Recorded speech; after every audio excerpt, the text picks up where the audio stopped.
এ যেন WWE FIFA world কাপের opening match. শুরুটা একদম নর্মাল থাকলেও ম্যাচটা ধীরে ধীরে হয়ে যায় এক্সপ্লোসিভ। ফাউল থেকে তর্ক, তর্ক থেকে ঝগড়া, আর তারপর 1, 2, 3 তিনটা রেড কার্ড। উদ্বোধনী ম্যাচ হিসেবে রেড কার্ডের রেকর্ড গড়লেও এমন ঘটনা ফুটবল ইতিহাসে নতুন নয়। অনেক আগেও ওয়ার্ল্ড কাপে এমন অ্যাগ্রেসিভ ম্যাচ হয়েছে। যেমন 1938 বিশ্বকাপে ব্রাজিল ভার্সেস চেকোস্লোভাকিয়া ম্যাচ।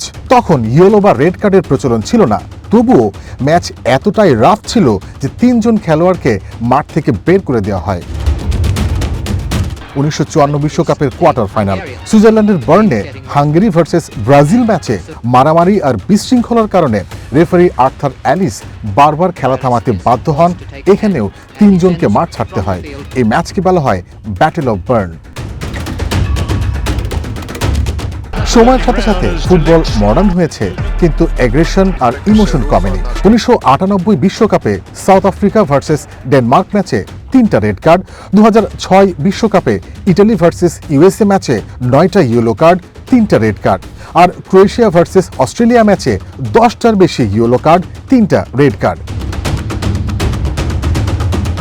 কিন্তু সবকিছুকে ছাড়িয়ে গেছে 2006 বিশ্বকাপের পর্তুগাল ভার্সেস নেদারল্যান্ডস ম্যাচ। ইতিহাসে ব্যাটেল অফ নুরেমবার্গ নামে পরিচিত ম্যাচটি এতটাই উত্তেজনাপূর্ণ ও আক্রমণাত্মক ছিল যে রেফারি একের পর এক কার্ড দেখাতে বাধ্য হন, যার ফলে ম্যাচে মোট 16টি হলুদ কার্ড ও 4টি লাল কার্ড দেওয়া হয়।